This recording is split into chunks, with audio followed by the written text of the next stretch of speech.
का तप उग्र हो गया। उग्र का तत्व समझते हो? शरीर की सुध नहीं रही, प्राण ऊपर चढ़ गए ब्रह्मांड में। ऐसा उग्र हुआ कि भगवान विष्णु के शरीर की जो रोम है ना, रोम, छोटे छोटे बाल होते हैं शरीर में, उन रोमों में से जल की धाराएं बहने लगती। सबसे पहले भगवान नारायण के, भगवान विष्णु के सामने भगवान महादेव जल के रूप में प्रकट हुए। ये जल जो है ना, ये भी भगवान महादेव है।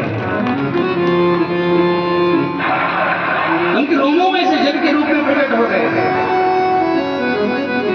इतना जल बहा कि सारी सृष्टि में जल ही जल हो गया।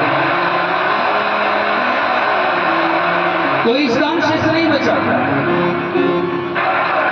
भगवान जल में डूबने लगे तो भगवान महादेव शेष बनकर के उनके नीचे आकर कुंडली मार करके बैठ गए, ऊपर छत्र बनाया। जल में भगवान शयन कर रहे हैं, योग निद्रा में चले गए। तब में भगवान की नाभि से एक कमल निकला, ऐसे जल के ऊपर आकर के खुल गया, जैसे खिला। उधर भगवान काशी में बैठे हुए हैं। इस समय सत्ता नारायण की है।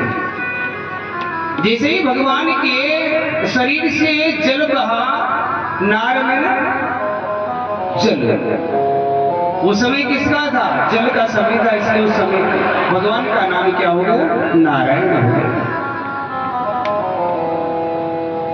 उस समय सत्ता भगवान नारायण की। इसलिए भागवत में लिखा है कि सृष्टि के आरंभ में कुछ भी नहीं था। यहां से भागवत का सृष्टि सर्ग स्टार्ट होता है, यहां से सृष्टि सर्ग प्रारंभ हुआ भागवत का।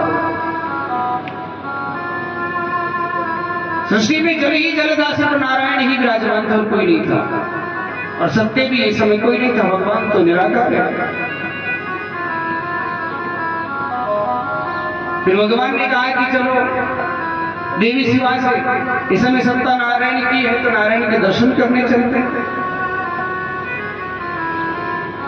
भगवान के मंदिर में जाओ, कथा में जाओ, तो पहले तो अकेले नहीं जाना चाहिए, दोनों अगर जोड़ा है तो साथ में जाना चाहिए,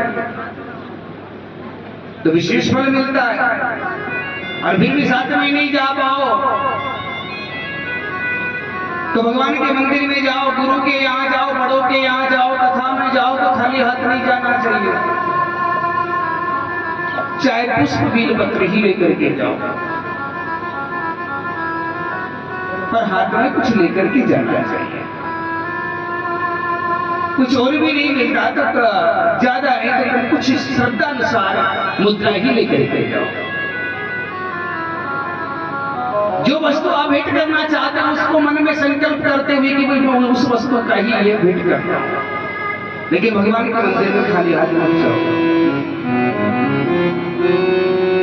देवी शिवा से कहा, देवी चलते हुए दर्शन करने, बोले चल।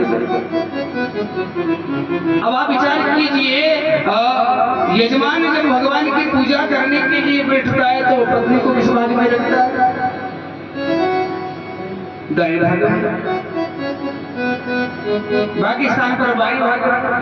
लेकिन भगवान की पूजा करने बैठेगा तो दाएं भाग।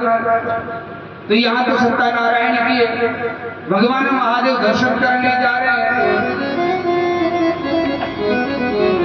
भगवान नारायण बैठे दर्शन करने के लिए, और भगवान महादेव दर्शन देने तो नहीं गए, दर्शन करने चले।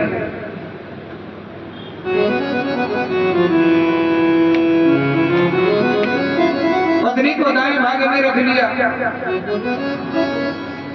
जाकर के जैसे ही दर्शन करने गए, भगवान नारायण को भगवान महादेव तो नहीं दिखाई दिए, लेकिन भगवान महादेव ने नारायण के दर्शन कर दिए। जाकर के भगवान ने पूछा, बोले कुछ भेंट करने के लिए लाई हो?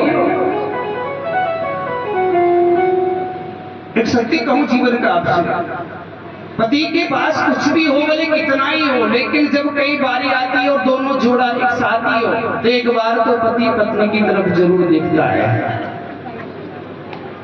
ये पक्का है। चाहे कितना ही भेंट करना हो, कितनी छोटी वस्तु हो, लेकिन एक बार पत्नी की तरफ जरूर देखते हैं। राम जी गए, वनवास हो गया। वनवास होने के बाद में जब बारी आई देने की, तो राम जी ने एक बार तो सीता की देखा। पति भले पति है, पति भले पति बन जाता है, लेकिन जब पत्नी साथ रहती है ना, तो पति अपने आप को पति नहीं समझता, वो अपने आप को एक मित्रवत व्यवहार करते देखते हैं। और इसी को ही सदगृहस्थी कहा जाता है। भगवान ने देखा जगदम्बा की तरफ देख करके कहा कि मैं कुछ लाई हो क्या? बोले कुछ नहीं। तो बोले ऐसे कथा में खाली हाथ नहीं आना चाहिए, भगवान के मंदिर में खाली हाथ नहीं आना चाहिए, तो कुछ भेंट करना पड़ेगा। बोले क्या करें? तो फिर 2 साल का गैप हो गया, तो वही भेंट करते। उस समय भगवान ने अपनी दृष्टि को दाईं ओर घुमाया। पहले किधर घुमाया था? बाईं ओर। अब की बार भगवान ने अपनी दृष्टि को दाईं ओर घुमाया, जगदम्बा ने अपनी दृष्टि को बाईं ओर घुमाया। और जैसे ही दोनों की दृष्टि मिली, दृष्टि के मिलते ही एक तेज पुंज प्रकट हो गया, और उसी से ही एक पुरुष का प्राकट्य हो गया। बोल ब्रह्मा भगवान की।